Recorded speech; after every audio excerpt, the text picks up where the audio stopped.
Hello everyone. आज हम करने वाले हैं क्लास 6 की जो आपकी सोशल साइंस की न्यू बुक है उसका चैप्टर नंबर 3 जिसमें हमने लैंडफॉर्म्स के बारे में पढ़ा था। ऑलरेडी हमने माउंटेन्स के बारे में पढ़ लिया था। हम प्लेटो एंड प्लेन्स के बारे में आज पढ़ने वाले हैं। सबसे पहले आते हैं आपके plateaus. A plateau is a landform that rises up from the surrounding land and has a more or less flat surface. ये क्या होता है, जैसे कि कोई एरिया है, ठीक है, वहाँ पर कई बार कुछ जगह पे इस तरह का उस एरिया से, उस लैंड से नीचे का जो सरफेस होता है उसे थोड़ा ऊपर उठा हुआ एक दूसरा एरिया होता है जिसे बोलते हैं प्लेटो। लेकिन ये माउंटेन से छोटे होते हैं और इसमें जो है कई बार ज़्यादा और कई बार कम जो है फ्लैट सरफेस आपको देखने को मिलेगा। Some of its sides are open steep slopes. कुछ साइड पे जो है स्लोप भी माउंटेन्स की तरह होते हैं। Like mountains, plateaus can be young और old in terms of the earth history. जैसे कि हमने अभी पढ़ा था माउंटेन्स में, जैसे हिमालय सबसे यंग माउंटेन है, उसी तरह प्लेटो भी यंग और ओल्ड होते हैं। 2 examples of plateaus are the Tibetan plateau, ठीक है, the largest and highest plateau in the world, and the Deccan plateau. ये 2 प्लेटोज हैं, तिब्बतन और Deccan.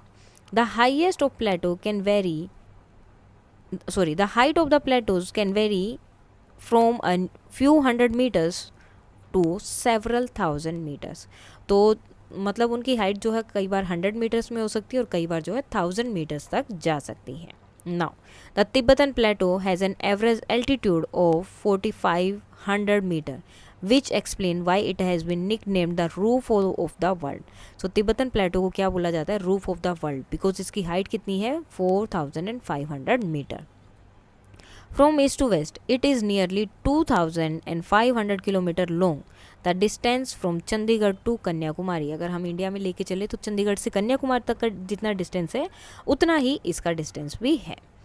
The Deccan plateau of central and south India is one of the oldest plateau in the world. सबसे पुराना plateau है ये world का। Form through volcanic activity millions of years ago, जिसकी जो है वोल्केनिक एक्टिविटी जो है बहुत साल, बहुत मिलियन ईयर्स अगो की है।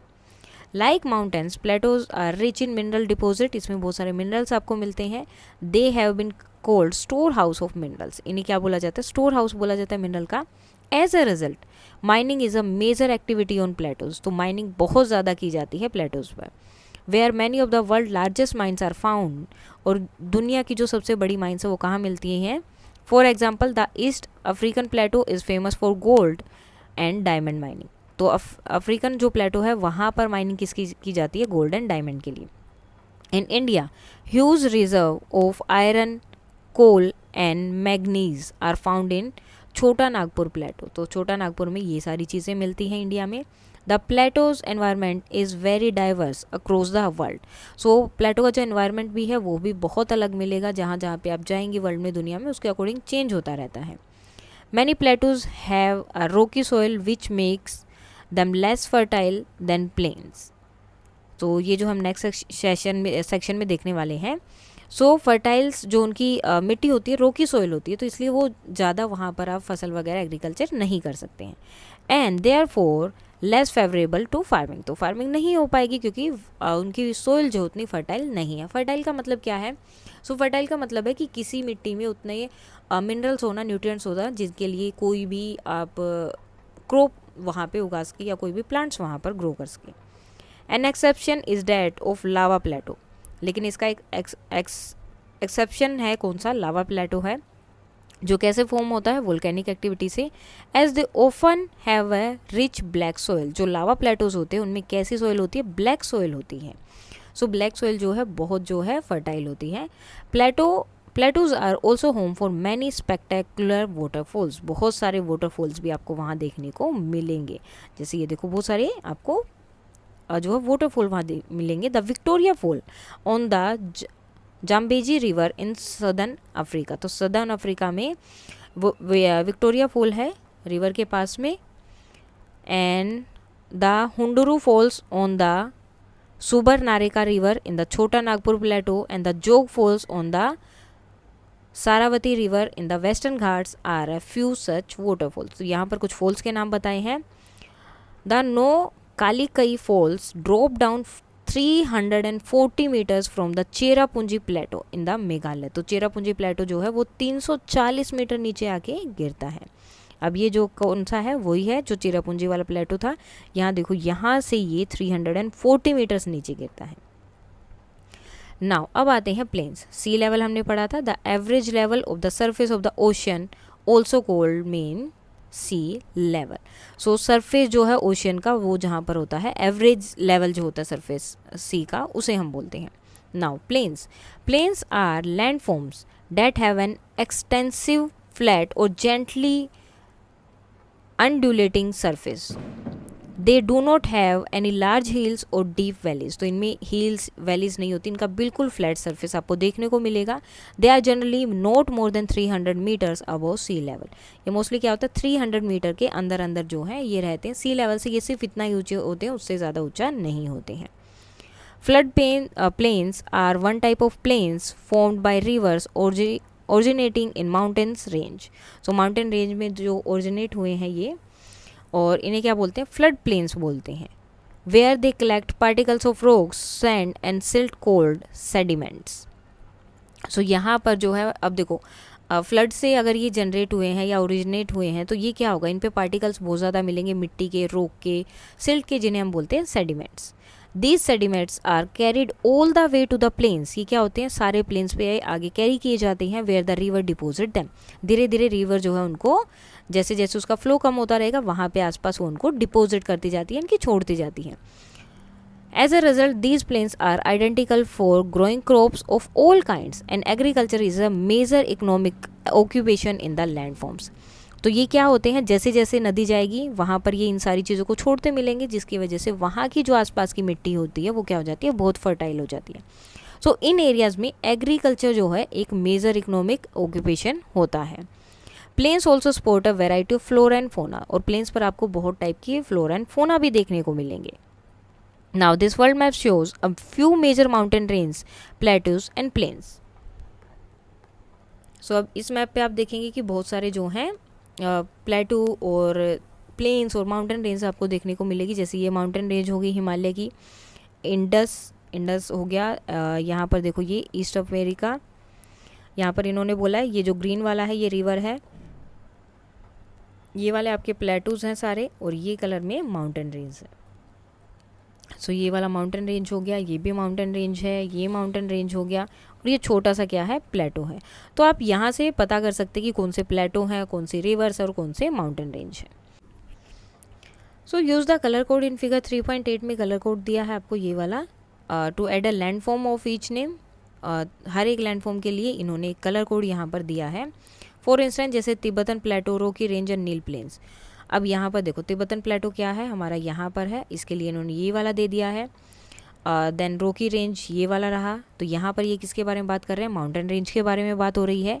देन उसके बाद में अगर प्लेन्स के बारे में बात हो रही है तो नील प्लेन्स के बारे में यहाँ बात हो रही है, तो इन्हें ग्रीन कलर यहाँ पर दे दिया है। सो आपको जो है इस तरह से नाम याद करने की ज़रूरत नहीं है मैप में। अब ये जो है एक सैटेलाइट व्यू है ऑफ गंगा प्लेन, तो गंगा प्लेन का एक सैटेलाइट व्यू यहाँ पर आपको दिखाया गया है।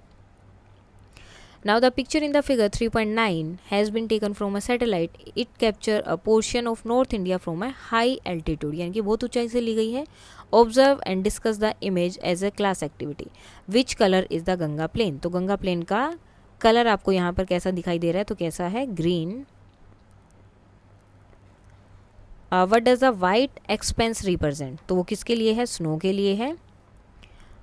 What does the brown expense at the bottom left of the image represent? तो ये क्या है, ये जो बॉटम में दिया है, ये जो ब्राउन कलर का है, ये आपको क्या दिखाई दे रहा है, कैसा होगा, ये किसको रिप्रेजेंट कर रहा है। तो ब्राउन कलर यहाँ पर अगर हम लेके चलें तो प्लेन्स के लिए हो सकता है, नॉर्मली प्लेन्स के लिए आप बोल सकते हैं, तो उनके लिए, या फिर ये प्लेटू भी हो सकते हैं। Now life in the plains, plains पे लाइफ कैसी है, तो thousand of years ago the first civilisation developed around river in fertile plain. So जो फर्टाइल प्लेन थे रिवर के आसपास के, वहाँ पर पहली सिविलाइजेशन डेवलप हुई। In over times to a large part of the world population lives in the plain. So बहुत ज़्यादा जो है वो पॉपुलेशन वो कहाँ रहती थी, प्लेन्स पर रहती थी। About 40 crore people, more than 1/4 of the total Indian population, live in the India's Ganga plain. जो गंगा रिवर के आसपास का जो एरिया होता था वहाँ पर लगभग 40 करोड़ लोग उसके आसपास रहते थे, यानी कि टोटल जितनी भी थी उसका 1/4 पार्ट वहाँ पर रहता था, 1/4 से ज़्यादा। As with many other plains of the world, the major occupation of the people in this region include river fishing and agriculture. तो यहाँ पर जो लोग रहते थे उनका मेन रीज़न ऑक्यूपेशन क्या था, या तो एग्रीकल्चर या फिर फिशिंग, क्योंकि रिवर में तो वही मिलेगा। Food crops such as rice, wheat, maize, barley and millets are grown. Fiber crops such as cotton, jute and hemp are also grown in the Gangetic plain. तो गंगा के आसपास का जो प्लेन था वहाँ पर ये सारी फसल्स होती थी। Now traditional agriculture has been mostly rained. तो जो ट्रेडिशनल एग्रीकल्चर है वो वहाँ पर ज़्यादातर मोस्टली क्या होती थी, बारिश होती रहती थी। वाटर थ्रू रेनफॉल, तो अगर एग्रीकल्चर की ज़रूरत है बारिश हो जाती थी तो उसके लिए अलग से उन्हें पानी देने की ज़रूरत नहीं थी, मोस्टली रेनफॉल से उनको जितना भी उस एग्रीकल्चर के टाइम पे या उस क्रॉप के टाइम पे पानी चाहिए वो सब बारिश के पानी से कंप्लीट हो जाता था। In recent decades however agriculture has turn to irrigation. अब एग्रीकल्चर किस में टर्न हो गया, इरीगेशन में चेंज हो गया है। With water brought to the field through networks of canals or pumped from ground water. तो आजकल क्या होता है, या तो कैनाल से पानी लेके आ जाता है खेतों में या फिर ग्राउंड वाटर से पंप के द्वारा निकाला जाता है। While irrigation has increased agriculture production. तो अब इरीगेशन होता है तो उसकी वजह से एग्रीकल्चर का जो प्रोडक्शन है, जो क्रॉप है, वो भी ज़्यादा आने लगी है। It has also contributed the depletion और डिक्रीज ऑफ ग्राउंड वाटर। अब ग्राउंड वाटर का इतना ज़्यादा यूज़ होगा तो ग्राउंड वाटर क्या होगा, डिक्रीज हो जाएगा, कम हो जाएगा। This present a challenge for the future of agriculture in the region. तो जिसकी वजह से चैलेंज है कि आगे फ्यूचर जनरेशन में एग्रीकल्चर कैसी होगी। Some of the other problem affecting the Ganga plain include high population और पोल्यूशन। और क्या प्रॉब्लम है गंगा प्लेन में, वहाँ पर वहाँ की पॉपुलेशन बहुत ज़्यादा हो गई और पोल्यूशन भी उसके साथ में बढ़ गया है। Whether in mountain range or plain, river around the world have carried immense cultural value. तो आप माउंटेन रेंज में जाओ या प्लेन्स में जाओ, अगर रिवर्स के आसपास का एरिया तो उसकी अलग से एक कल्चरल वैल्यू भी होती है। In particular many communities have considered a river source and its confluence with one or two other river to be sacred. So river जो उनका मेन सोर्स होता है, साथ में इनका एक दूसरे के साथ मिलना भी वो क्या बोला जाता है, एक सेक्रेड रिवर की तरह उनको ट्रीट किया जाता है। In India numerous festivals, ceremonies and rituals are conducted as such location. तो जहाँ पर ये दो रिवर्स, कॉन्फ्लुएंस का मतलब यहाँ पर दिया मीटिंग पॉइंट ऑफ टू और मोर रिवर्स, जैसे यहाँ से एक नदी आ रही है, यहाँ से एक आ रही है, यहाँ से एक आ रही है, ये तीनों किसी ना किसी पॉइंट पर मिल रहे होंगे, तो वो पॉइंट को कॉन्फ्लुएंस बोला है। और इन लोकेशन को एज अ फेस्टिवल या सेरेमनी के लिए कई बार यूज़ किया जाता है। Because plains have a gentle slope, इनका स्लोप जेंटल होता है, गिरने वगैरह का ज़्यादा वो नहीं रहता है। River navigation is easy and supports a lot of economic activities. River navigation जो है मतलब फाइंड आउट करना बहुत ईजी हो जाता है और इकोनॉमिक एक्टिविटीज़ को भी बहुत ये सपोर्ट करता है। In early days people also use rivers extensively to travel from one place to another. पहले के टाइम पर जो है रिवर को यूज़ किया जाता था ट्रैवल करने के लिए एक प्लेस से दूसरी प्लेस पर। इवन टुडे, आज के टाइम पे भी अगर आप देखेंगे, नेक्स्ट पेज पर अभी हम देखने वाले हैं, there are stretches along the Ganga where people prefer to use boats to move around. जिसमें लोग जो है अभी भी गंगा के में बोट्स का यूज़ करते हैं एक जगह से दूसरी जगह जाने पर। Now can you give example of river sources और confluence from your region that are regarded sacred by the community. तो यहाँ पर कुछ क्वेश्चंस है, देन ये देखो अभी भी वो जो है गंगा रिवर में ट्रांसपोर्टेशन के लिए यहाँ पर यूज़ कर रहे हैं। In this chapter, we explore the three main landforms, but its surface is very complex and experts often define a few more landforms. तो अभी जो है हमने 3 मेन लैंडफॉर्म पढ़े हैं, लेकिन सरफेस जो है बहुत कॉम्प्लेक्स है और एक्सपर्ट ने और भी बहुत सारे लैंडफॉर्म्स यहाँ पर बताए हैं। One such landform is desert, एक डेजर्ट भी होता है। Desert are also considered to be large and dry expanse with very little precipitations. तो इसमें क्या होता है, डेजर्ट बहुत लार्ज होता है और ड्राई होता है, ठीक है।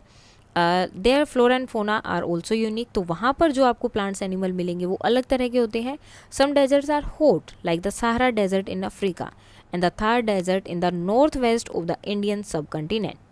अदर्स आर कोल्ड, अब ये डेजर्ट भी दो टाइप के होते हैं, एक हॉट और एक कोल्ड। जो आपने साइंस में भी पढ़ा होगा, like the Gobi desert in the Asia, तो ये क्या है, कोल्ड डेजर्ट है। Some expert also describe the Antarctic continent as a desert, वो उसको भी एक डेजर्ट की तरह ट्रीट करते हैं। Despite harsh living condition humans have adapted to most of the desert, तो इतनी मतलब वहाँ पर कंडीशन इतनी ज़्यादा ख़राब होती हैं, या तो बहुत गर्मी होती है या बहुत ठंड होती है, आपको खाने के लिए चीज़ें टाइम से नहीं मिल पाती है, या फिर कई बार जो है मतलब चीज़ें नहीं पहुँच पाती हैं टाइम से, लेकिन बहुत सारी जगह पर लोगों ने वहाँ पर उस सिचुएशन को अडेप्ट कर लिया और वहाँ पर रहते हैं। In India communities living in the Thar desert और migrating through it hold rich cultural traditions such as folk songs and legends related to the desert। अब जो लोग वहाँ रहते हैं या फिर कम्युनिटीज़ हैं जो थार डेजर्ट के आसपास रहती हैं, माइग्रेट हुई हैं, उनकी अलग ही कल्चरल ट्रेडिशन है, उनके फोक सॉन्ग है जो डेजर्ट से ही रिलेटेड है। The diverse way in which humans have made old land forms their home is a testimony to our adaptability. तो जिस तरह से लोगों ने हर एक तरह से, चाहे वो डेजर्ट है, प्लेन्स है, माउंटेन्स है, प्लेटू है, कोई भी चीज़ है, ह्यूमन से हर एक लैंडफॉर्म को अपना एक घर बनाया है। तो इससे पता चलता है कि ह्यूमन्स के अंदर कितना अडेप्टेबिलिटी है, किस तरह से वो चीज़ों को अडेप्ट कर पाते हैं। एंड रेसिलेंस, अब रेसिलेंस क्या है? Resilience the capacity to meet challenges and difficulties, to adapt to them और टू ओवरकम देम। मतलब एक कैपेसिटी है लोगों के अंदर, ह्यूमन के अंदर, कि वो किसी भी कंडीशन में खुद को उसके अकॉर्डिंग वो चैलेंजेस को एक्सेप्ट करते हैं, देन खुद को उसके अकॉर्डिंग वो चैलेंज को वो कंप्लीट करते हैं और उनसे वो चीज़ को अडेप्ट कर लेते हैं और वो फियर से या चैलेंज से ओवरकम होते हैं। Now the 5 thin eyes of ancient Tamil Sangam poetry are 5 landscapes associated with certain specific deities, lifestyle, mood of emotion such as love, longing, separation, quarrel, etc. तो एक पोइट्री है, तमिल संगम है 5 landscapes का। This table only list the characteristic of the 5 landscape and the main human occupation in each. So 5 जो हैं अलग अलग landscape बताए हैं। तो ये है आपकी तिनाई। फर्स्ट वाला जो है कुरुंजी माउंटेन रीजन्स है, हंटिंग और गैदरिंग यहाँ का मेन ऑक्यूपेशन है। मुलाई ग्रासलैंड और फॉरेस्ट, कैटल रेयरिंग यहाँ का मेन ऑक्यूपेशन है। मुरुडम फर्टाइल एग्रीकल्चर प्लेन्स, तो यहाँ का क्या है मेन ऑक्यूपेशन? फार्मिंग। नेडल coastal region, fishing and seafaring. पलाई arid desert like regions, journeying and fighting, ये इनका मेन ऑक्यूपेशन है। दीज 5 तिनाइज constitute a different classification of landform that the one we have seen, but they reflect a keen awareness of the diverse region and their characteristic। तो हमने जो landform पढ़े उन्हीं के बारे में यहाँ है, लेकिन साथ में यहाँ पर उनका दिखाया गया कि किस तरह से हर एक स्पेसिफिक रीजन में उनका ऑक्यूपेशन भी अलग टाइप का आपको देखने को मिलता है। They also illustrate the deep connection between humanity and the natural environment, और natural environment और humanity में एक connection भी इसमें बताया गया है। You do not need to remember the details of the tenais, but the concept they reflect need to be understood। तो आपको ज़रूरी नहीं कि आपको ये सारी चीज़ें याद रखनी है, जस्ट आपको याद रखना है कि ये लैंडस्केप है, यहाँ पर मेन ऑक्यूपेशन क्या है, तो आपके लिए भी चीज़ें ईजी होंगी। Now, before we move on, landforms are classified into 3 main types: mountains, plateau and plains. They have very different physical characteristics and environment। तो इनकी कैरेक्टरिस्टिक अलग होती है, एनवायरनमेंट अलग होता है, सबका अलग अलग होता है। Throughout history, people lives and activities have been much impacted by the type of landform they have lived in। So throughout the histories, लोगों की लाइफ में एक्टिविटीज़ में बहुत सारे जो हैं इम्पेक्टेड होंगे, आपने देखे होंगे टाइप ऑफ लैंडफॉर्म है जहाँ पर लोग रहे भी हैं या फिर आप लोग रहे होंगे। सो अलग अलग चीज़ें वहाँ पर अलग अलग मतलब कल्चर और हिस्ट्री देखने को मिलती हैं। These landform are an integral part of the culture across the world. Indian culture in particular has celebrated them in the diverse way. Each landform offer different challenges as well as opportunities. जितने भी landform हैं आपको वहाँ पर अलग challenges मिलेंगे और अलग अपॉर्चुनिटीज़ मिलेंगी। अब करते हैं इसके question answer. So first question यहाँ पर है आपका, in what type of landform is your town village city located, which features mention in this chapter do you see around you. तो यहाँ पर आपको बताना है, अगर आप प्लेन्स में रहते हैं तो आप वो बताएंगे, अगर आसपास जो है आपके हिली एरिया है तो आप वो बताएंगे, मतलब जैसे आपकी जगह है आपको वो यहाँ पर बतानी है। सो उसके बाद नेक्स्ट देखते हैं, जो हमने स्टार्टिंग में ही पढ़ा था उसके बारे में है कि जो आप स्टार्टिंग में जो ट्रिप हुई थी, let us go back to the our initial trip from Chota Nagpur to Prayagraj and Almora, describe the 3 landforms. अब कौन कौन से 3 लैंडफॉर्म्स है वो बताने हैं। पहला था छोटा नागपुर, अगर आप छोटा नागपुर से चल रहे हो तो वो क्या है, एक प्लेटू है। So a plateau region with a high and flat surface often surrounded by hills, it is rich minerals and has a rugged terrain। ठीक है, देन उसके बाद क्या आता है, गंगेटिक प्लेन आएगा जैसे ही हम आगे जाते हैं। A vast and fertile plain formed by the deposition of sediments from the river like the Ganga river की तरह बाकी की जो रिवर्स वहाँ से आसपास से जितनी भी आती हैं, ठीक है, वहाँ से वो सेडिमेंट्स को वहाँ पर डिपोज कर देती हैं, डिपोजिशन उनका हो जाता है, तो वो जो है बहुत फर्टाइल प्लेन है। It is characterised by flat expensive land with fertile soil, और यहाँ की सॉइल बहुत फर्टाइल है, making it an ideal area for agriculture. Almora, ये कौन सा आ गया, अब हिमालयन फुट हिल्स आ गए। This area lies in the foot hills of the Himalaya की जो फुट हिल्स है वहाँ पे लाई करता है। Characterised by undulating terrains with higher altitude, steep slopes and dense forest, और फॉरेस्ट यहाँ पर बहुत ज़्यादा है। नेक्स्ट क्वेश्चन था, list a few famous pilgrims spot in India along with the landform in which they are find. तो कौन कौन से हैं, फर्स्ट है आपका वैष्णो देवी, कहाँ है, जम्मू कश्मीर में, located in the Trikuta mountain, a part of lower Himalaya, जो लोअर हिमालय का एक पार्ट है। अमरनाथ, ये भी जम्मू कश्मीर में है, situated in high altitude cave in the Himalayas, ये भी हिमालय में है और हाई एल्टीट्यूड पर है। Varanasi, Uttar Pradesh, located in the Gangetic plain across along the bank of the river Ganga के पास के जो एरिया है वहाँ पर ये मिलता है तिरुपति मतलब Andhra Pradesh, situated in the eastern Ghats, जो ईस्टर्न घाट्स पे है, रेंज ऑफ हिल के रेंज में। नाउ नेक्स्ट है रामेश्वरम, तमिलनाडु में है, located on an island in the coastal plain, जो कि जो है आइलैंड में मिलता है कोस्टल प्लेन पर। नाउ स्टेट वेदर ट्रू और फॉल्स, अब आपको बताना है इसमें से कौन सा ट्रू है और कौन सा फॉल्स है। The Himalayas are the young mountain with rounded tops, तो यंग तो है लेकिन राउंडेड नहीं है, तो ये क्या हो गया, false. Plateaus usually are rise sharply at least one on the side, तो एक साइड से उनकी, देखो हमने देखा था कि स्टिप साइड्स हो सकती हैं, ठीक है, फ्लैट टॉप होता है, स्टिप साइड्स हो सकती हैं, तो ये आपका क्या रहेगा, true. Mountains and hills belong to the same type of landform, तो सेम होते हैं। Mountains, plateau and river in India have the same type of flora and fauna, तो ये क्या होगा, फॉल्स, क्योंकि हमने अभी देखा कि अलग अलग जगह पे आपको अलग अलग टाइप का फ्लोरा एंड फोना मिलेगा। Ganga is the tributary to the Yamuna, तो ये क्या है, फॉल्स है, बिकॉज यमुना गंगा में आकर मिलती हैं। Desert has unique flora and fauna, so that is true, क्योंकि हर जगह का अलग होता है। Melting snow feeds river, so that is also snow, true, क्योंकि जैसे जैसे जो है वो स्नो मेल्ट होगी तो रिवर बनती हैं, वो वहाँ से फ्लो करके आगे आती हैं। Sediments from river deposit in the plains make the land fertile, so that is also true, क्योंकि जैसे ही वो रिवर्स होती हैं वो अपना जो चीज़ें होती हैं वो वहाँ पर छोड़ती रहती है, जिसे हम सेडिमेंट्स बोलते हैं, जिसकी वजह से क्या होता है, वो आसपास का एरिया बहुत फर्टाइल हो जाता है। Old desert are hot, so that is false, क्योंकि हॉट और कोल्ड कैसे भी हो सकते हैं। सो अब हमें करना है इनको मैच, जैसे माउंट एवरेस्ट किससे होगा, आपका क्लाइंबिंग से हो जाएगा। देन राफ्टिंग किसके लिए है, रिवर के लिए है, सो राफ्टिंग आपका हो जाएगा रिवर में, राफ्टिंग रिवर। कैमल किससे रहेगा, डेजर्ट से, बिकॉज वो डेजर्ट में मिलता है। प्लेटू क्या होगा, रूफ ऑफ द वर्ल्ड। उसके बाद में गंगेटिक प्लेन, ये किसके लिए होते हैं, राइस फील्ड सबसे ज़्यादा सही रहता है यहाँ पर। वाटरवेज, तो वाटरवेज आपका किस में आ जाएगा, गंगा में। माउंट जो है किलिमंजारो, ये कहाँ है, अफ्रीका में। और यमुना किस में हो जाएगी, ट्रिब्यूटरी होती है गंगा की।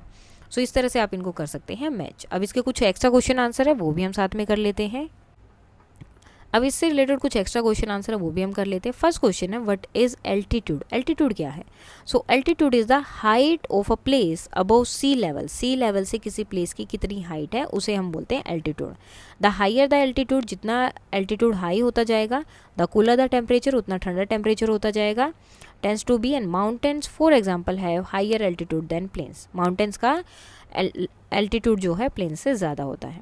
What are plains and what are their characteristics. Plains क्या है? So plains are large flat areas of land with very gentle slopes. वो जेंटल स्लोप्स होते हैं। They are often fertile and ideal for farming because the soil is rich and the terrain is easy to cultivate. ठीक है, क्योंकि slope बहुत gentle होता है, fertile area होता है, ये फार्मिंग के लिए बहुत अच्छा है, सोइल बहुत रिच होती है, और कल्टीवेशन के लिए जो एरिया है बहुत ईजी है। Example of plain include the Gangetic plain in India. Next है व्हाट इज प्लेटू। अब प्लेटू क्या है और ये प्लेन से डिफरेंट कैसे हैं? So a plateau is a flat top landform that rise sharply above the surrounding area on at least one side. तो एक साइड से वो क्या होते हैं? शार्पली ऊपर की तरफ जाते हैं। Unlike plains which are low and flat, जबकि प्लेन्स क्या होते हैं? छोटे होते हैं, लो होते हैं और फ्लैट होते हैं। Plateaus are elevated and often have steep sides, और कई बार उनकी जो है साइड्स भी स्टिप होती हैं। An example of a plateau is a Deccan प्लेटू in India. तो इंडिया में भी एक प्लेटू है जिसका नाम क्या है? डेकन। और भी है, मतलब इसका एक एग्जाम्पल इन्होंने दिया है यहाँ पर। What is sediment. सेडिमेंट्स क्या है and how does it affect the land, और लैंड को कैसे अफेक्ट करते हैं? So sediments is small particles of soil. Soil के छोटे छोटे पार्टिकल्स हैं और साथ में सैंड और रॉक के हैं। That are carried by river and deposit in new location, जो रिवर के साथ साथ बह के आ जाते हैं और नई अलग अलग लोकेशन पे डिपोज हो जाते हैं, यानी कि अलग अलग लोकेशन पे जैसे जैसे रिवर का फ्लो कम होता रहेगा वो डिपोज होते रहते हैं। When sediment is deposited in the plain, जब वो प्लेन पर रह जाते हैं, it makes the soil rich and fertile. इनकी वजह से सोइल बहुत रिच और फर्टाइल हो जाती है, which is excellent for farming, जो फार्मिंग के लिए बहुत एक्सीलेंट मिल जाती है। लास्ट क्वेश्चन है why is farming more challenging on the mountains compare to plain. Plain के बजाय माउंटेन्स में फार्मिंग ज़्यादा चैलेंजिंग क्यों है? So farming on mountain is more challenging because the steep slopes, rocky soils and higher altitude. तो वहाँ पे इसलिए चैलेंजिंग है क्योंकि स्लोप्स स्टिप होते हैं, सोइल रोक मतलब पत्थर ज़्यादा होते हैं वहाँ पर, और हाई एल्टीट्यूड है, which make the climate harsher, which can make the climate harsher, जिसकी वजह से क्लाइमेट और भी वहाँ पे फसल के लिए, क्रॉप्स के लिए अच्छा नहीं रहता है। In contrast plains are flat and have rich soils. Flat क्या होते हैं? जो प्लेन्स हैं वो बिल्कुल फ्लैट होते हैं और मिट्टी बहुत अच्छी होती है, फर्टाइल होती है, making them easier for farming, जिसकी वजह से यहाँ पर फार्मिंग करना बहुत ईजी हो जाता है। इसके साथ ही आपका ये चैप्टर हो जाता है कंप्लीट। कोई भी डाउट है तो आप बता सकते हैं। That's all for today and please like share and subscribe. Thank you.